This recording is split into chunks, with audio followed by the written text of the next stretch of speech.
Olá, seja bem-vindo ao Movimento Consciência Hebraica. E hoje, no Consciência Hebraica, é dia especial. É dia de o amanhecer da consciência hebraica. Nós estamos no episódio de número 62, dia 27 de setembro de 2021.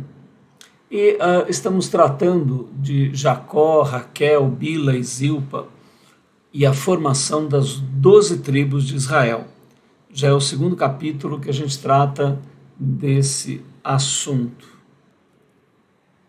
E queremos dar as boas-vindas a você. E se você é alguém que tem filhos ou que é solteiro e quer fazer um casamento, encontrar um companheiro, uma companheira, pretende ter filhos ou não, se você é convicto, vai ficar só, seguindo pela vida, se você pensa na tua morte, se você quer abrir um negócio, se você quer planejar a tua aposentadoria, se você está procurando um trabalho ou pretende fazer uma faculdade. Se você está diante dos desafios da vida, você deve estar pensando, deve procurar, deve estar meditando sobre sabedoria. Como adquirir sabedoria? Mais do que informação, mais do que conhecimento, sabedoria, intuição. Então você está no lugar certo. Nós estamos vendo a história de 6.000 anos de cultura, homens e mulheres que formaram uma das maiores odisseias, das maiores epopeias de todos os tempos. Nós saímos lá da divindade, você pode ver os outros capítulos buscando na playlist do Consciência Hebraica no YouTube, e lá você vai encontrar todos os capítulos, e passamos pela formação do povo de Israel. Agora nós estamos vendo a genética formadora do Cristo, do Messias, de Yeshua HaMashiach, e como os antepassados dele adquiriram fidelidade, fé, comprometimento, crescimento, amadurecimento, sabedoria, através da relação com a divindade misteriosa, Yahvé Elohim Adonai.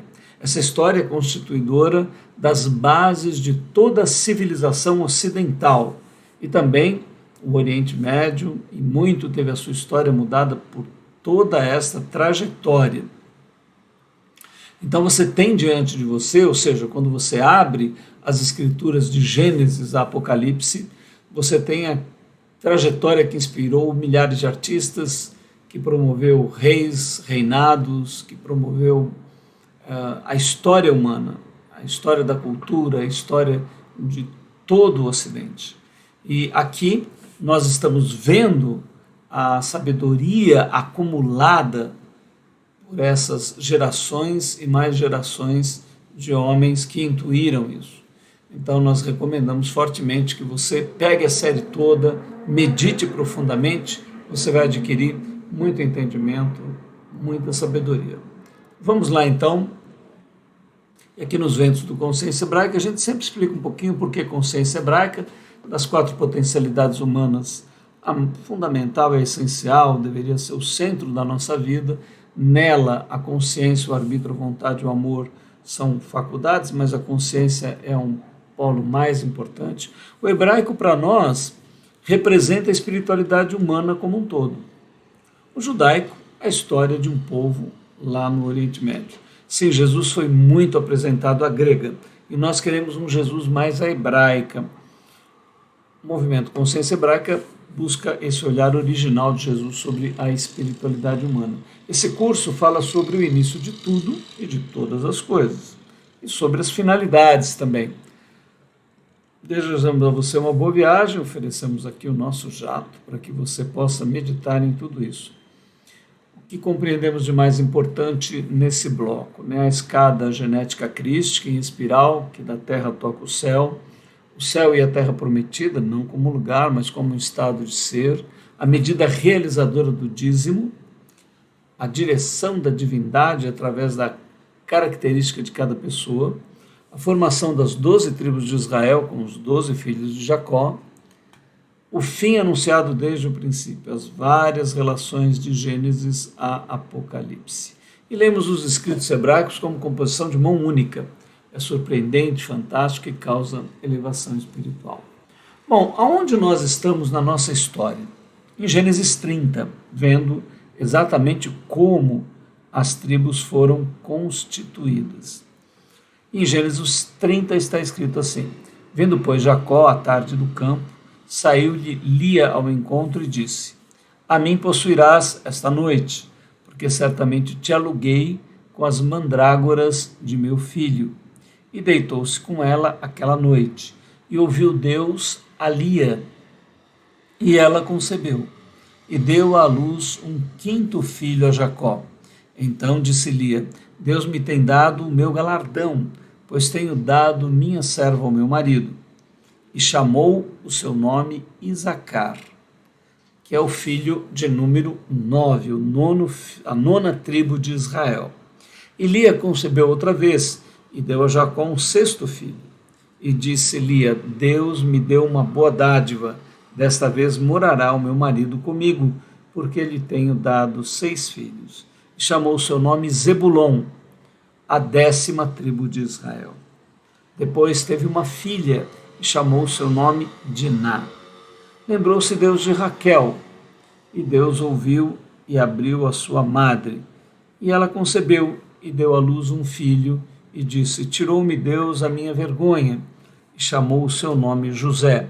José é a 11ª tribo de Israel, dizendo o Senhor: me acrescente outro filho. E aconteceu que, como Raquel deu à luz a José, disse Jacó a Labão: deixa-me ir, para que me vá ao meu lugar e à minha terra. Dá-me as minhas mulheres e os meus filhos, pelas quais tenho te servido, e ir-me-ei, pois tu sabes o serviço que te tenho feito. Bom, nós estamos vendo um drama familiar, aquelas questões que envolvem muito da nossa vida e de muitas famílias. O desejo de crescimento, a competição entre membros de família. Às vezes irmãos competem, às vezes tios, sobrinhos, né? Há uma competição sobre prosperidade. Hoje nós temos valores um pouco diferentes, né? Mas ainda hoje, apesar de toda aí a nossa mudança, mulheres que não têm filhos sofrem pressão dos familiares, há uma pressão para que a pessoa tenha filhos. Naquela época, então, era uma pressão descomunal. Nós vimos isso nos outros capítulos, a disputa entre as duas irmãs, Lia e Raquel, e como elas usaram as escravas que tinham, colocando elas também para gerar filhos para elas, porque eram propriedade delas naquela sociedade, naquela cultura, e assim foram se formando os 12 filhos de Jacó, que vão dar origem às 12 tribos. Você pode até estar estranhando alguma coisa, falando: mas eu não lembro da tribo de José. Bom, lá adiante, José vai ser vendido pelos irmãos e vai acabar no Egito. E depois Jacó pensa que ele está morto, mas ele recupera o filho. E Jacó herda os 2 filhos de José, formando 2 meias tribos, que vão receber os nomes dos filhos de José. Então, na verdade, ficarão 11 tribos e 2 meias tribos. Na verdade, dariam 13 tribos, mas essas 2 são filhos que Jacó adotou em seu nome, né, como se fossem dele, os 2 filhos de José. Mas isso nós vamos ver lá adiante. Por enquanto, estamos vendo a formação das 12 tribos. E aqui acontece assim, algo que muita gente já viveu, né, em famílias. Jacó acaba trabalhando muito para o sogro dele, né, o Labão. Labão percebe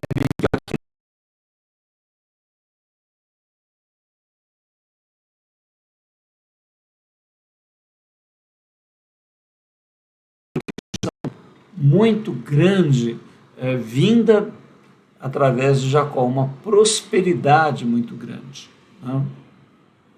E Labão fica assim, aproveitando disso materialmente, né?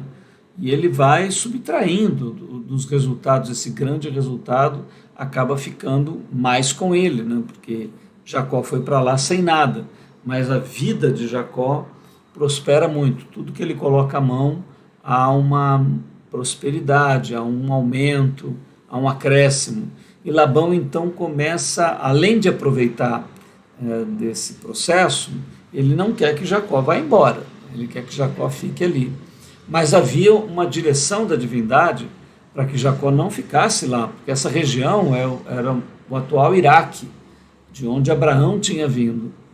E o propósito da divindade é que as tribos se estabeleçam na Palestina, se estabeleçam ali naquela região de Canaã, na terra de Canaã, atual Palestina, terra de Canaã na época.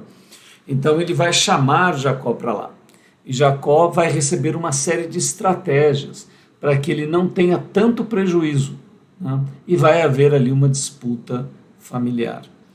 Então, você deve ter muita inteligência, né, sabedoria, quando for fazer negócio entre familiares, né?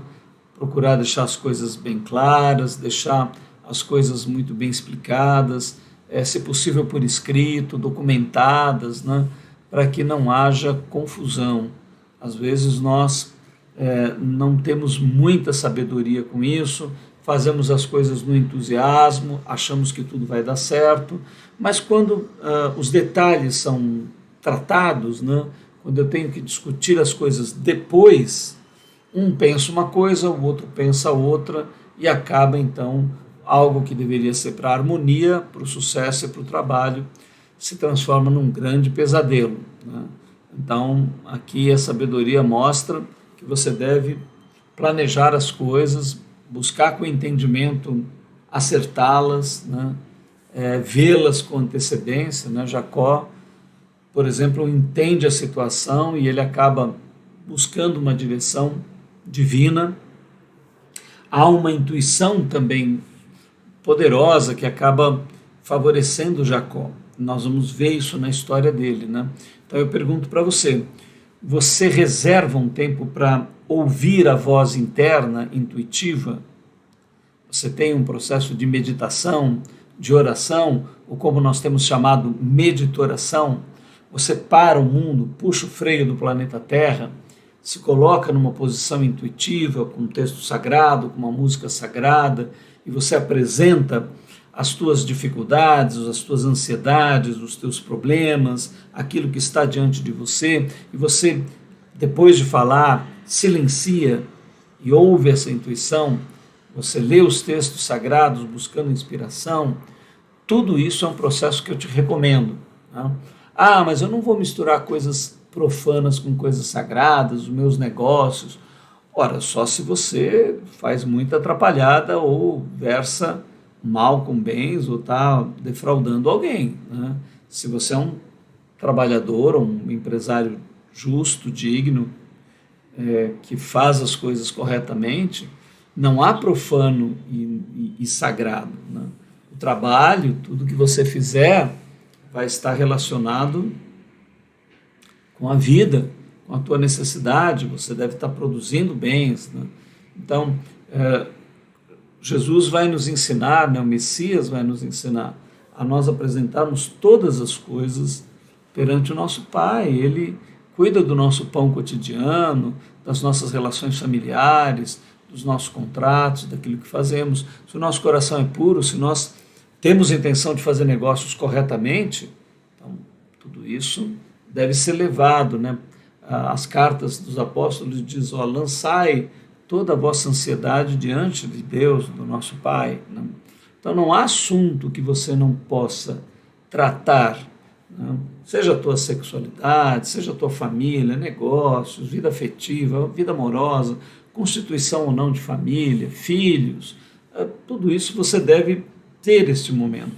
Mas assim, se você nunca fez isso, comece a fazer, porque isso é que nem levantar peso, né? É que nem você fazer qualquer coisa bem feita. Quanto mais você pratica, mais facilidade você tem. Se você tiver que levantar 70 quilos, Você pode começar com 10, à medida que você for se fortalecendo, ficando forte, treinando todo dia, você vai ter o máximo que você vai alcançar, você vai progredir, pode não ser 70, pode não ser 80, mas você vai avançar.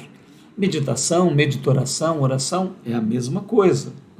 Se você não consegue separar na tua rotina 15 minutos, 10, 20, 30, aqueles que têm condição, 50 minutos, 45, uma hora, para você celebrar a vida, meditar na vida, colocar diante da divindade as suas necessidades, ouvi-la, né, principalmente, olhar para o mapa da tua vida, ver o que está acontecendo ali, como a direção da divindade está atuando em você.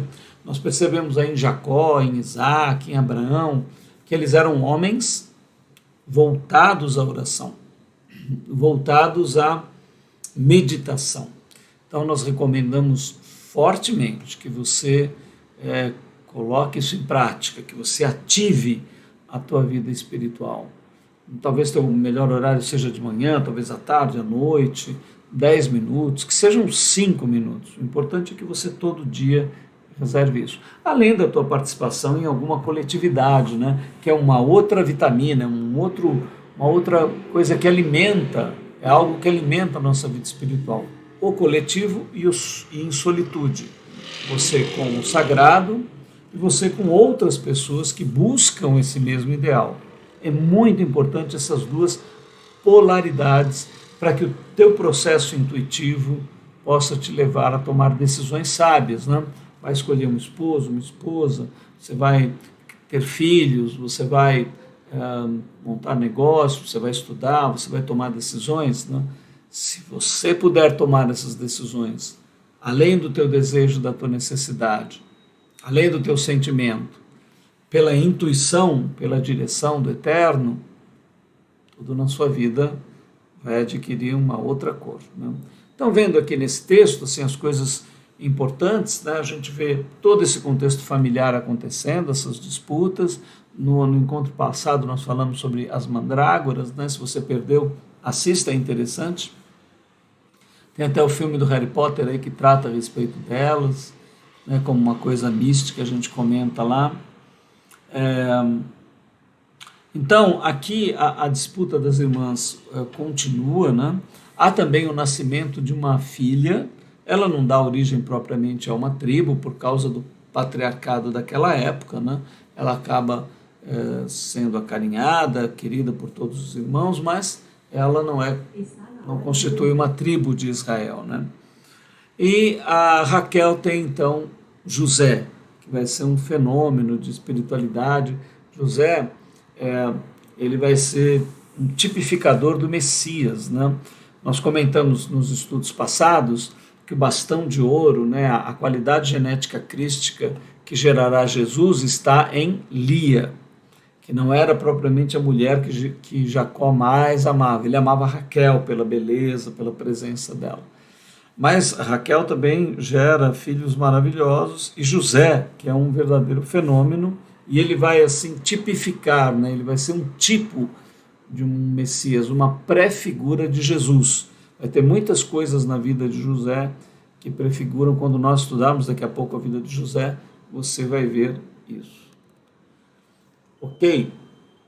Então aqui já começa um atrito entre Labão e Jacó. Ele quer voltar para sua casa e o Labão começa a fazer propostas para ele. Olha o que diz o texto seguinte na sequência do 30. Então lhe disse Labão: se agora tenho achado graça em teus olhos, fica comigo. Tenho experimentado que o Senhor me abençoou por amor de ti. E disse mais: determina-me o teu salário, que te darei. Então lhe disse: tu sabes como te tenho servido, e como passou o teu gado comigo, porque o pouco que tinhas antes de mim tem aumentado em grande número, e o Senhor te tem abençoado por meu trabalho. Agora, pois, quando hei de trabalhar também por minha casa? E disse ele: que te darei?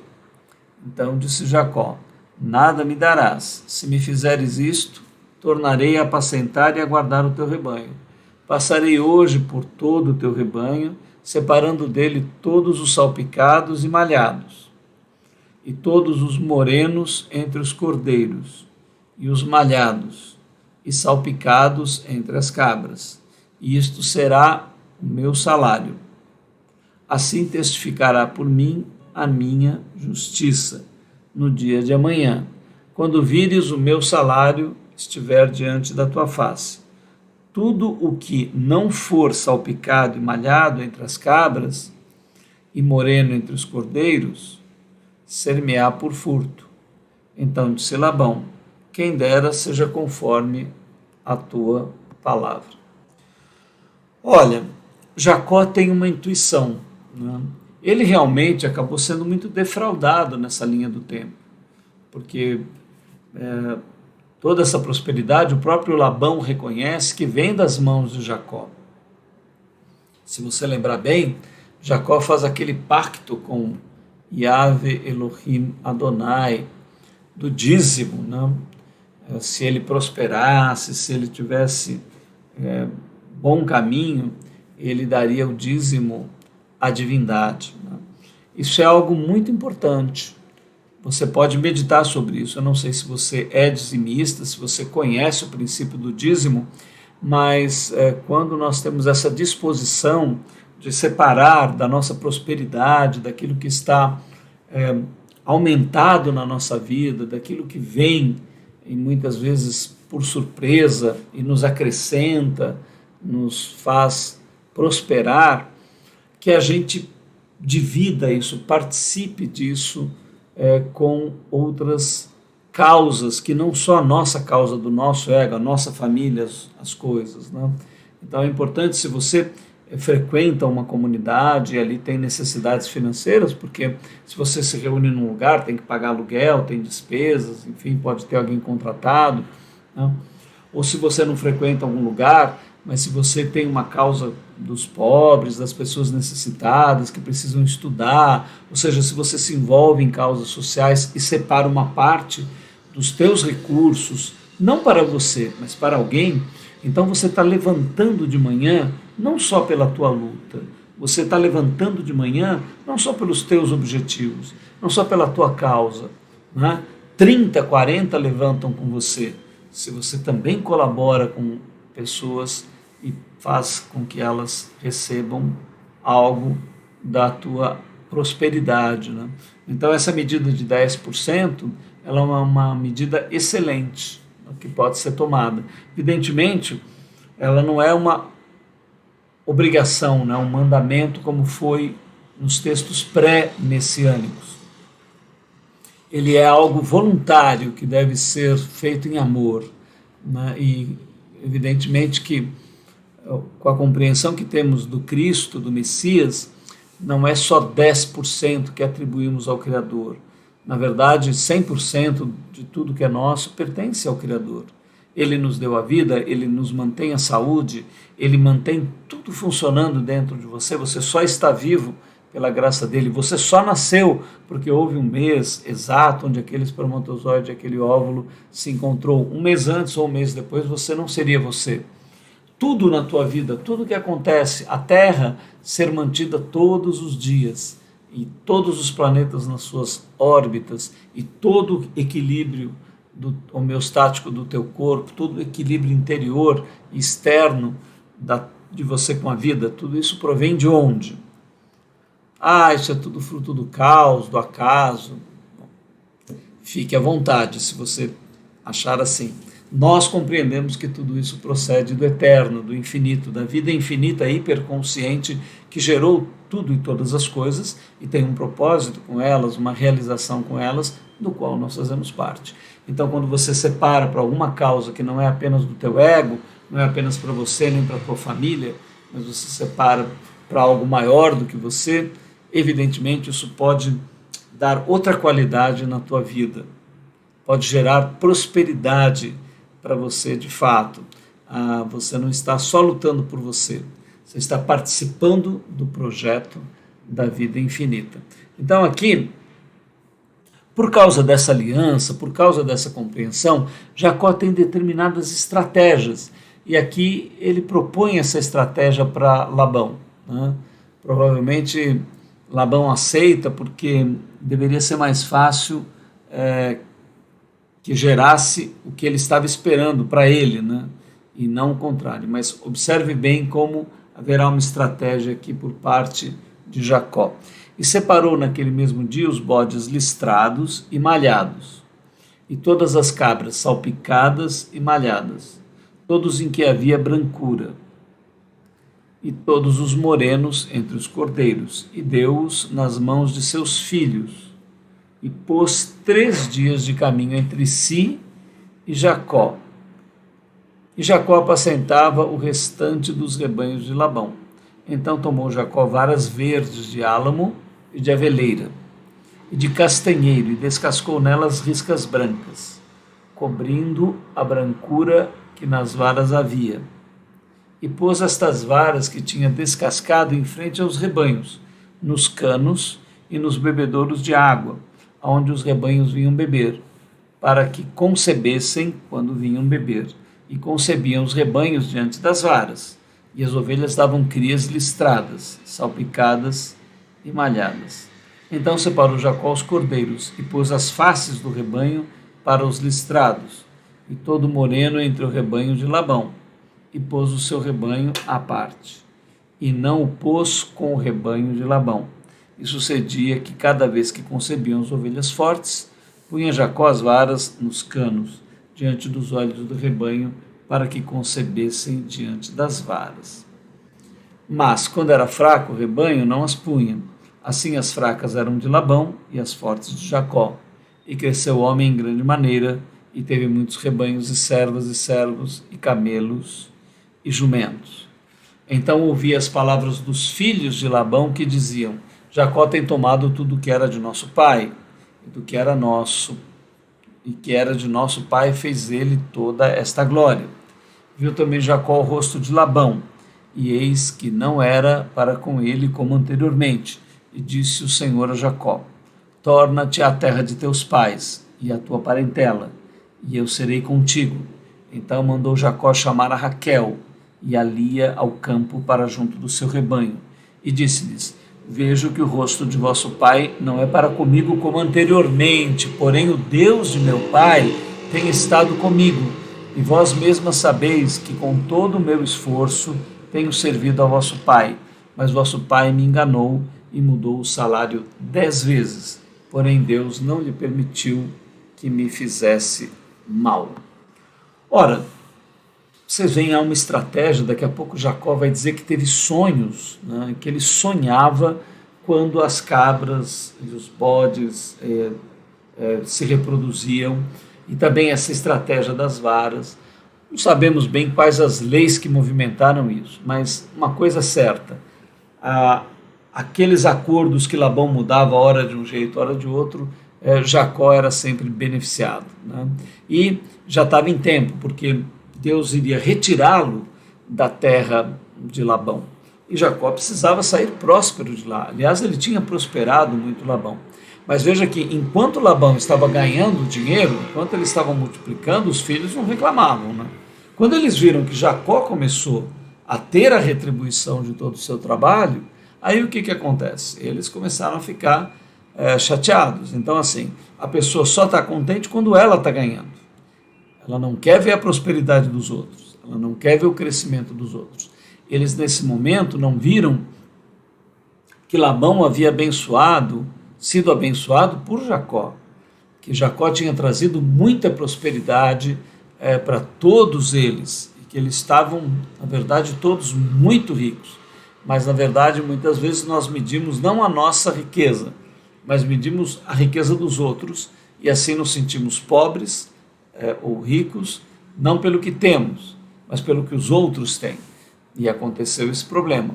Jacó, então, percebendo essa mudança de clima, percebeu que ele não ia sair dali bem. E aí ele tem esta intuição, por isso que nós falamos agora há pouco da importância de você ter esta intuição, receber esta intuição para tomar decisões. Ele então recebe a direção do Criador de que nesse momento, né, observe aqui o texto, olha aí como é que está escrito, né? o Deus de meu pai tem estado comigo, e vós mesmos sabeis que com todo o meu esforço tenho servido a vosso pai, mas vosso pai me enganou e mudou o salário 10 vezes, porém Deus não lhe permitiu que me fizesse mal. Então, olha, Deus diz para ele, né, volta agora à terra dos teus pais, a tua parentela, e eu serei contigo. Então é chegado o momento dele partir, e agora Deus vai dar uma estratégia para ele. Vamos ver aí no próximo texto o que acontece. Quando ele dizia assim, os salpicados serão teu salário, então todos os rebanhos davam salpicado. E quando ele dizia assim, os listrados serão teu salário, então todos os rebanhos davam listrados. Assim Deus tirou o gado de vosso pai e deu a mim. E sucedeu que ao tempo em que o rebanho concebia, eu levantei os meus olhos e vi em sonhos, e eis que os bodes que cobriam as ovelhas eram listrados, salpicados e malhados. E disse-me o anjo de Deus em sonhos, Jacó. E eu disse, eis-me aqui. E ele disse, levanta agora os teus olhos e vê todos os bodes que cobrem o rebanho, que são listrados, salpicados e malhados, porque tenho visto tudo que Labão te fez. Eu sou o Deus de Betel, que tens ungido uma coluna, onde me fizeste um voto. Levanta-te agora, sai-te desta terra, torna-te à terra da tua parentela. Então responderam Raquel e Lia e disseram, há ainda para nós parte ou herança na casa de nosso pai? Olha, aqui tem um fenômeno interessante, né? Você vê, Jacó tem essa conexão, essa fidelidade, os caminhos dele são voltados para o eterno. Quando ele está vindo para a casa de Labão, ele faz uma aliança, ele unge uma coluna, ele percebe a escada de Jacó, ele tem aquela visão, ele faz a proposta do dízimo, né? De colaborar com o Criador, de dizimar ao Criador. Veja, isso tudo faz da vida de um ser humano um elemento de força indescritível. Se você luta apenas por você, se você não tem uma visão, uma missão, um propósito, uma direção, um sentido, se você não enxerga na vida um significado profundo, então você luta pelo quê? É só o ego, né? É a minha casa, é o meu sítio, eu quero ter uma casa na praia, eu quero viajar, eu quero ter um monte de bens, e depois? Você vai envelhecer, vai morrer, e aí? Qual que é o sentido? Para que tudo isso? Apenas para você usufruir por um momento de tempo aqui na Terra? Como é importante nós termos uma visão transcendental da vida, uma visão como esta, de milhares de anos, onde pessoas são alinhadas, onde uma divindade misteriosa se revela, onde há um chamado. E agora nós somos chamados. Yeshua HaMashiach, Jesus, o Cristo, o Messias, ele nos dá sentido. Ele fala, olha, há um significado para a vida, vocês são o sal da terra e a luz do mundo. Vocês vão ser gerados à imagem e semelhança do Criador. Vocês serão templos cósmicos vivos para a habitação do Criador. Vocês serão gerados filhos de Deus. Vocês serão gerados à imagem e semelhança da divindade, como prediz Gênesis 1:26, e que é a verdade que está em todas as Escrituras. Olha como é diferente agora. Você levanta da tua cama de manhã, você olha para o teu futuro, você olha para o universo, 15 bilhões de anos de luz, de matéria organizada, o teu complexo nervoso organizado, tudo em você funcionando, a vida funcionando, e sim, há um propósito, há uma missão, há um sentido, e você se conecta com essa missão, com esse propósito. Você faz como Jacó, você coloca uma coluna, né? O que é essa coluna que Jacó levantou? É uma referência. Então você coloca uma referência na tua vida. Qual que é a referência que você vai pôr? Os escritos sagrados de Gênesis e Apocalipse, o verso 1:26 de Gênesis.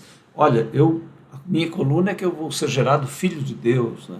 Eu sou sacerdote da ordem de Melquisedeque, eu sou discípulo de Yeshua HaMashiach. Há um sentido, uma direção, um propósito, uma missão. Eu me relaciono com o Criador de todas as coisas. Eu levanto todos os dias de manhã compreendendo esse significado da minha vida e da minha existência. O que é derramar o óleo? É você derramar o Espírito Santo na tua vida, o Ruach Kadosh, o Espírito Santo do Senhor Jesus, do Messias hebreu, sobre a tua vida. Então você coloca a coluna, ou seja, algo que te distingue, você derrama o óleo e você faz um propósito, ou seja, olha, de tudo que eu prosperar, né, eu vou colaborar com causas, eu vou ajudar comunidades espirituais, eu vou ajudar pessoas que eu não conheço, pessoas necessitadas, parte dos meus bens vão colaborar para um mundo melhor. Né? Tudo isso é sentido, é significado, é direção, é missão, é você levantar da cama com outra força. E é isso que acontece com Jacó. E as coisas então vão se alinhando, vão acompanhando ele, vão dando sentido e significado às suas ações. E até as suas esposas percebem isso, que ele é um homem que tem determinação, que tem um propósito, que tem uma divindade que ele obedece, que ele segue, que ele serve, que ele tem amor, que ele tem harmonia e que ele percebe o cuidado pela vida dele. Todas essas coisas estão escritas aqui, nos inspiram nesse texto. Né? E aqui no nosso próximo texto, Gênesis 31, não nos considera ele como estranhas, pois vendeu-nos e comeu de todo o nosso dinheiro? Porque toda a riqueza que Deus tirou do nosso pai é nossa e de nossos filhos. Agora, pois, faze tudo o que Deus te mandou. Então ele se levantou, Jacó, pondo seus filhos e suas mulheres sobre os camelos, e levou todo o seu gado e todos os seus bens que havia adquirido, o gado que possuía, que alcançara em Padã-Arã, para ir a Isaque seu pai, à terra de Canaã. E havendo Labão ido a tosquear as suas ovelhas, furtou Raquel os ídolos que seu pai tinha. Jacó logrou a Labão, o arameu, porque não lhe fez saber que fugia.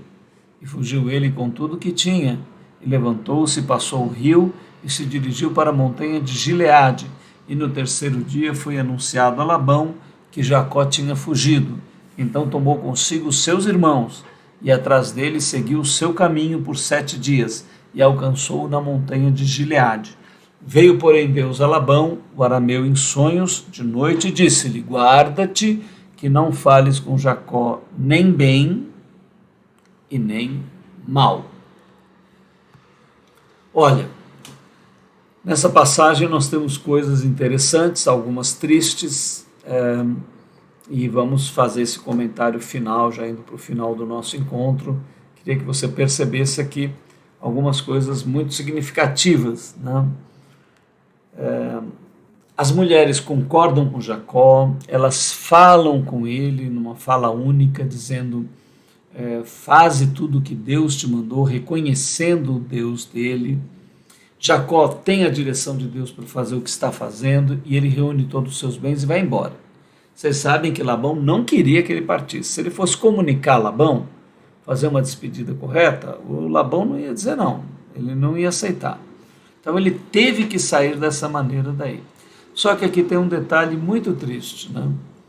Aqui está escrito: furtou Raquel os ídolos que seu pai tinha. Então aqui nós vemos uma grande falha por parte da esposa de Jacó. Jacó já certamente havia testemunhado de Yahvé Elohim Adonai, do Deus de Abraão, Deus de Isaac, o seu Deus, que estava cuidando deles. Elas reconheciam a direção e a liderança. Mas Raquel, quando vai sair da casa do seu pai, ela não sente confiança neste Deus de Israel. Ela é atraída pelos deuses falsos, deuses de madeira, deuses de barro, deuses, eu não sei de que material esses deuses eram feitos, mas deuses feitos por mãos humanas.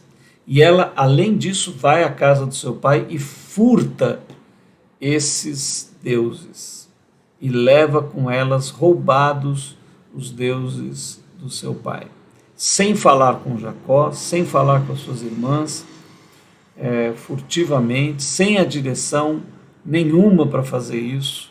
E isso vai prejudicar demais a vida de Raquel. Mais adiante nós vamos vê-la não resistindo no parto do seu último filho, que é Benjamim. E assim, as nossas decisões têm consequências muitas vezes difíceis, né? E a vida, nós apertamos botões sem saber o que eles causam, né? Quando você decide uma adoração, você está decidindo algo muito profundo e que vai ter consequências na sua vida. Então, uma coisa é você buscar Yahvé Elohim Adonai, esta divindade incrível que se revela de Adão até o Cristo, até Yeshua, seguindo por todos os profetas, com textos sólidos de uma escritura direcionada à relação do homem com esta divindade. A outra coisa é você consultar entidades, seres, entidades que se apresentam como cósmicas, esotéricas, entidades astrais, ou mesmo pessoas que morreram que podem aparecer para você, ou ídolos, ou estátuas, ou imagens das quais você não tem referência nenhuma, deixando o Deus vivo para se ligar a estas estruturas que são horizontais, muitas vezes abissais, algumas frutos ilusórios da religião humana, e outras que têm um fundamento espiritual, mas não na luz, mas se apresentam para te cativar e para buscar o teu ser, para você prestar serviço espiritual a elas, para você se relacionar com elas. Então aqui há risco, aqui é um perigo. Nós falamos isso com carinho, com amor. Você pode ter a religião que você quiser, mas verifique, certifique-se bem que aquilo que você está adorando tem um bom passaporte, tem uma boa aprovação, tem milhares de anos consolidando este ser, né? Ao adorarmos o Deus de Noé, o Deus de Abraão, o Deus de Isaac e Jacó, o Deus de Moisés, o Deus de todos os profetas do Antigo Testamento, o Deus e Pai do Cristo, o Deus dos apóstolos, nós temos uma segurança muito grande em entregar a nossa vida a essa adoração. Agora, você se relacionar com espíritos que você não sabe direito de onde vão, para onde vão, de onde vêm, se apresentam como isso ou como aquilo, você não tem certeza, apenas a confiança na palavra delas, né? Tome cuidado, né? Não troque aquilo que é certo por aquilo que é aventureiro e duvidoso.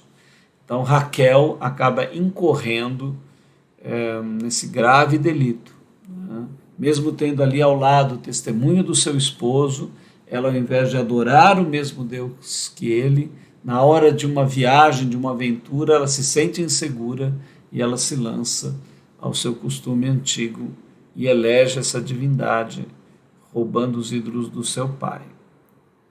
Isso terá consequências muito tristes na vida de Raquel, né?